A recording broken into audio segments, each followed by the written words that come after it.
Assalamualaikum warahmatullahi wabarakatuh. Saya Nur Komaria ingin memaparkan mengenai sejarah rahasia dagang. Pengakuan akan rahasia dagang sebagian dari HKI di Indonesia baru terrealisir pada tanggal 20 Desember tahun 2000 dengan diundang-undangkannya Undang-Undang RI Nomor 30 Tahun 2000 tentang rahasia dagang. Dengan tujuan untuk memajukan industri nasional yang nantinya akan mampu bersaing ya dalam lingkup perdagangan internasional. Ada dua aspek yang dapat dikemukakan sebagian pembentukan rahasia dagang. Yang pertama itu Undang-Undang Nomor 7 Tahun 1994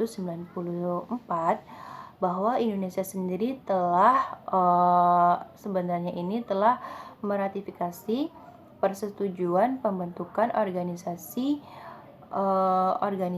perdagangan dunia yang mencangkup di dalamnya ini persetujuan TRIPS. Yang kedua itu yang mendasari pembentukan rahasia dagang ini adalah Undang-Undang Nomor 5 Tahun 1999 tentang larangan praktik monopoli dan persaingan usaha tidak sehat. Terdapat konsepsi rahasia dagang yang mana konsepsi rahasia dagang ini telah dikenal oleh bangsa Cina yang sekitar 3000 tahun sebelum Masehi. Hal ini dapat diketahui oleh legenda Cina yang mana memberi gelar Putri Hi Xingling, istri Kaisar Kuning, Dewi Sutra sebagai Dewi Sutra pada saat musim semi. Putri ini memimpin upacara pembuatan sutra. Kerahasiaan teknik dan proses pembuatan sutra ini dijaga oleh kerajaan, yang mana barang siapa yang membuka rahasia itu dan menyelundupkan kepompong atau telu sutra keluar Cina akan dihukum mati. Nah, maka mereka ini menjaga rahasia itu selama lebih dari 2000 tahun sesudahnya.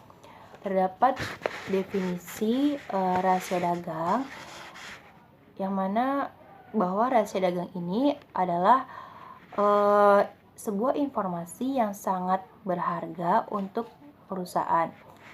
Karenanya ini harus dijaga dan juga dapat mendatangkan keuntungan ekonomis sehingga perusahaan akan mendatangkan keuntungan ekonomis kepada perusahaan rahasia dagang.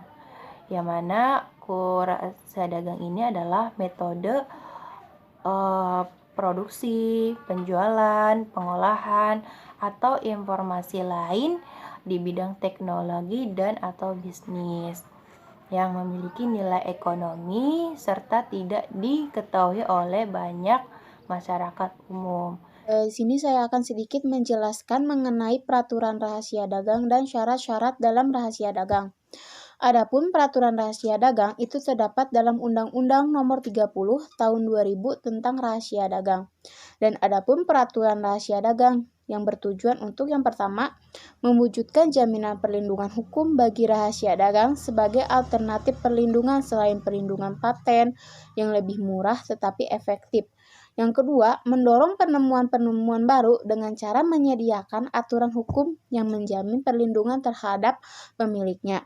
Dan yang ketiga, mengamankan kepentingan pemilik rahasia dagang dengan kaitannya dengan pengendalian pihak-pihak terkait para karyawan yang telah terlibat dalam penguasaan dan penggunaan rahasia dagang. Yang keempat, mewujudkan dan mengembangkan etika dan moralitas pedagang dengan cara mencegah praktek-praktek bisnis yang curang. Dan kemudian, adapun persyaratan rahasia dagang. Adapun persyaratan rahasia dagang yang utama dalam menentukan keberadaan suatu rahasia dagang yang pertama yaitu merupakan informasi yang punya nilai komersial. Maksudnya, rahasia dagang memiliki nilai ekonomis yang menghasilkan keuntungan berdasarkan pasal 3 ayat 3 Undang-Undang Nomor 30 Tahun 2000, yaitu bahwa informasi dianggap memiliki nilai ekonomi apabila sifat kerahasiaan informasi tersebut dapat digunakan untuk menjalankan kegiatan atau usaha yang bersifat komersial atau dapat meningkatkan keuntungan secara ekonomi. Yang kedua, bukan merupakan informasi milik umum. Maksudnya, adapun berdasarkan pasal 3 ayat 2 Undang-Undang Nomor 30 Tahun 2000, yaitu bahwa informasi dianggap bersifat rahasia apabila informasi tersebut hanya diketahui oleh pihak tertentu atau tidak diketahui secara umum oleh masyarakat. Dan yang ketiga, diupayakan penjagaan kerahasiaannya secara memadai. Adapun berdasarkan pasal 3 ayat 4 Undang-Undang Nomor 30 Tahun 2000, yaitu bahwa informasi dianggap dijaga kerahasiaannya apabila pemilik atau para pihak yang menguasainya telah melakukan langkah-langkah yang layak dan patut. Di dalamnya terdapat penjelasannya pada pasal 3 ayat 1 juga dinyatakan bahwa upaya-upaya sebagai mestinya adalah semua langkah yang memuat ukuran kewajaran, kelayakan, dan kepatutan yang harus dilakukan. Saya akan membahas mengenai hak dan kewajiban pemegang hak rahasia dagang. Tentu saja, pemilik rahasia dagang ini memiliki suatu kewajiban atas rahasia dagang yang dimilikinya. Pemilik rahasia dagang ini berhak untuk memelihara dan menjaga kerahasiaan, baik itu informasi maupun hal-hal yang lainnya yang dimiliki oleh si pemilik rahasia dagang ini, guna berusaha untuk menjaga segala kepentingan-kepentingan yang ada di dalam usahanya. Maka kewajiban dalam memelihara kerahasiaan ini dapat ditempuh melalui ketentuan-ketentuan yang bersifat implisit. Pada dasarnya, hukum akan memberikan ketentuan yang dimiliki oleh rahasia dagang untuk menjalankan kewajiban menjaga rahasia dagangnya. Pemilik rahasia dagang juga dibebani kewajiban, yaitu harus bersedia mengungkapkan setiap bagian dari rahasia dagangnya serta proses penggunaannya secara lengkap demi kepentingan pembuktian di hadapan pengadilan. Hal ini memang mengandung resiko yang cukup besar karena hak rahasia dagang yang dimilikinya ini dapat terpublikasikan. Tetapi dalam lembaga pengadilan ini, seorang hakim berusaha untuk menjalankan proses sidangnya ini secara tertutup. Karena kenapa?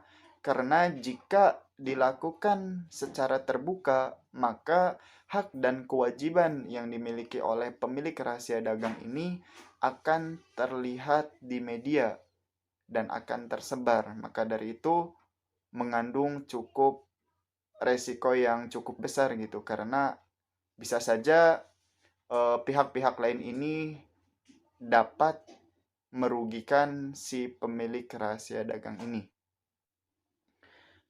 Oke, selanjutnya yaitu prosedur perolehan hak rahasia dagang. Ada beberapa langkah prosedur perolehan rahasia dagang, diantaranya yaitu yang pertama, membuat perjanjian antara pemilik rahasia dagang dengan pihak ketiga, disebut dengan perjanjian merahasiakan. Yang kedua yaitu membuat perjanjian kerja antara pihak perusahaan dengan karyawan perusahaan. Kemudian yang ketiga yaitu merahasiakan segala informasi yang ada di dalamnya, baik itu data yang bersifat rahasia yang dimiliki rahasia dagang. Maka dengan demikian seluruh dokumen yang berkaitan dengan rahasia dagang harus dibutuhi tanda rahasia atau dibuat kode-kode rahasia agar tidak terpublikasikan. Kemudian yang keempat yaitu pihak perusahaan memuat tanda pengenal bagi semua orang seperti karyawan, bahkan direktur untuk menghindari masuknya pihak luar ke dalam perusahaan. Kemudian yang kelima yaitu pihak perusahaan harus pula membuat buku masuk bagi siapa saja yang memasuki departemen pada perusahaan tersebut yang bukan merupakan tempatnya. Maka pihak perusahaan tersebut harus membuat buku masuk bagi siapa saja yang memasuki departemen perusahaan. Saya Hilda Fitriani sebagai pemateri keempat di sini akan membahas mengenai pengalihan rahasia dagang. Nah, hal yang perlu diperhatikan dan menjadi sangat penting adalah unsur kerahasiaan rahasia dagang. Ini merupakan suatu yang mutlak, yang menyebabkan rahasia dagang tidak memiliki jangka waktu pelindungan. Oleh karena itu, untuk menjaga kerahasiaan dari informasi, agar informasi ini tetap dalam perlindungan rahasia dagang, maka dengan adanya perlindungan tersebut akan mendorong lahirnya sebuah investasi yang baru. Agar tetap mendapatkan perlindungan hukum, baik dalam kepemilikan, penguasaan, maupun manfaatnya, diatur dalam pasal 5 ayat 1 Undang-Undang Rahasia Dagang tentang pengalihan hak rahasia dagang dapat beralih atau dialihkan dengan cara perwarisan, hibah, wasiat, dan perjanjian tertulis. Nama saya Nadia Ainun Syafi'i akan menjelaskan materi terakhir mengenai penyelesaian hukum apabila terjadi pelanggaran rahasia dagang. Seseorang dianggap melakukan pelanggaran rahasia dagang apabila ia memperoleh atau menguasai rahasia dagang pihak lain dengan cara yang bertentangan dengan peraturan perundang-undangan yang berlaku. Tindak pidana pelanggaran hak atas rahasia dagang merupakan delik aduan. Oleh karena itu, pemeriksaan hanya dapat dilakukan apabila ada pengaduan dari pemegang hak atau penerima hak. Dalam Undang-Undang Nomor 30 Tahun 2000, ancaman pidana pelanggaran rahasia dagang dirumuskan sebagai berikut. Ayat 1, barang siapa yang sengaja dan tanpa hak menggunakan rahasia dagang pihak lain atau melakukan perbuatan sebagaimana dimaksud dalam pasal 13 atau pasal 14 dipidanakan pidana penjara paling lama 2 tahun dan atau membayar denda sebesar 300 juta rupiah. Ayat 2, tindak pidana sebagaimana dimaksud ayat 1 merupakan delik aduan. Selain penyelesaian menggunakan jalur pengadilan negeri, para pihak juga dapat menggunakan jalur non-pengadilan. Biasanya para pihak ini akan menggunakan jalur arbitrase atau alternatif penyelesaian sengketa. Di Indonesia sendiri terdapat undang-undang yang mengatur mengenai persyaratan dan prosedur arbitrase, yaitu pasal 4 dan pasal 5 Undang-Undang Nomor 30 Tahun 1999. Putusan arbitrase bersifat final dan mempunyai hukum yang tetap serta mengikat para pihak. Sedangkan alternatif penyelesaian sengketa diatur dalam pasal 6 Undang-Undang Nomor 30 Tahun 1999. Sekian dari kelompok kami, kurang lebihnya mohon maaf.